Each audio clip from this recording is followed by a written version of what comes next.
The transfer portal is, so this is fascinating. First off, let me take you about 6 months ago behind the scenes a little bit. There was a lot of talk in our industry about things that were changing, and when you were mapping out content plans, how are we going to cover this? How are we going to cover that?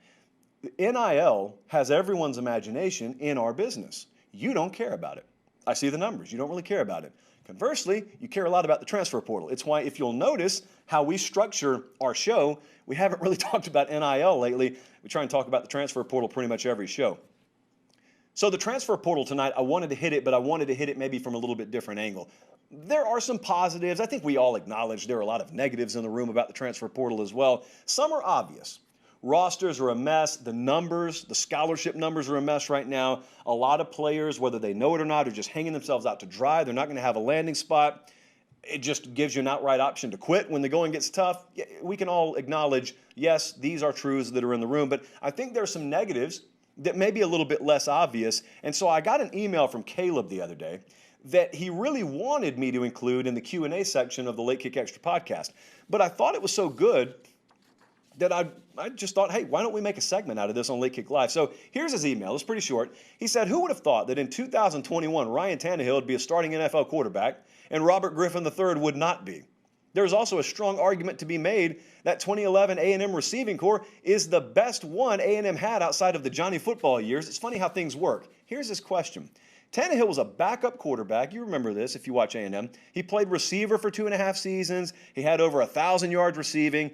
As I remember, he probably would have been A&M's best receiver if they weren't sparing him a bit. But again, backup quarterback. Has the transfer portal put an end to this sort of thing? In the transfer portal era, how likely is it that we even see a quarterback that's a terrific athlete choose to play another position while he keeps fighting for that QB1 spot eventually? And would college coaches even be willing to conceive such a plan? What do we think about this? Because I think that's a really good question. I think it's something that's changing. The answer to that question may very well have changed over the last 3 years, and we may not have even realized it. Because to me, it's almost impossible to envision what was happening less than a decade ago happening today and moving forward. I think another example from around that era that immediately came to my mind when I read that email was, I think, Nick Saban's most underrated season at Alabama. It was 2014. They did not win a national championship. But if you remember that team, they lost to Ohio State in the semifinals. But what happened there is they had a kid out of Gainesville, Georgia, ironically enough, the Red Elephants of Gainesville, Georgia, and they recruited Blake Sims to come to Alabama. He played quarterback at Gainesville, but the talk when he was a recruit was, well, he's not going to play quarterback at Alabama. You know, he's a really good athlete, though, so maybe he'll play wide receiver, maybe he'll be a DB.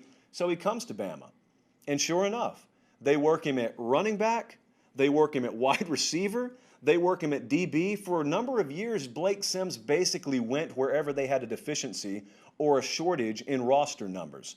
And this screamed to you, on the best program in America's roster, there's no way. The odds are 1,000,000 to 1 that kid's ever going to play quarterback. But Blake Sims stayed at Bama, and he kept doing what he was asked to do, but he always had in the back of his mind that eventually he was going to get a shot to earn that quarterback job.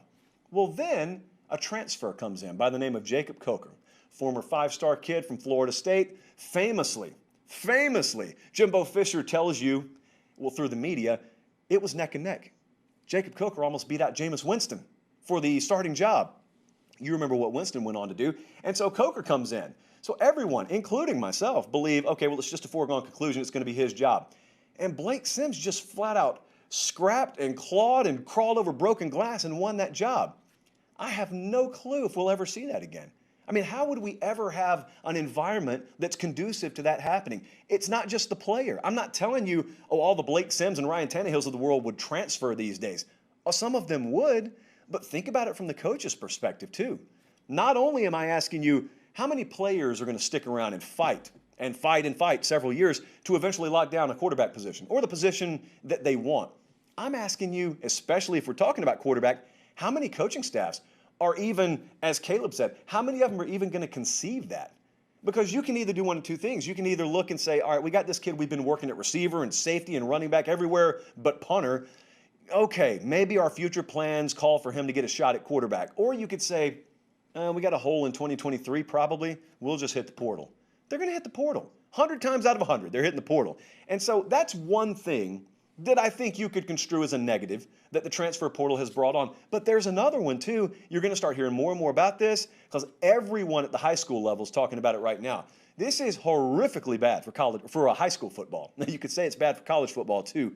High school football suffering, man. The coaches and the players, they're all talking about it, and it's going to creep up, and eventually this will be part of the mainstream conversation. But I talk to a lot of high school coaches, and so they don't have a giant microphone in front of them. They don't have the megaphone that some of the college coaches have. But I'm telling you, there's no simple solution, because as much as everyone agrees there's a problem, if you can't get a bunch of folks to agree on the solution, then you're at a stalemate. And right now, the problem is the whole 85 scholarship, 25 initial calendar per year. How are we going to handle transfers going out and coming in? People can't seem to figure out and come to the middle ground on a conclusion to solve this.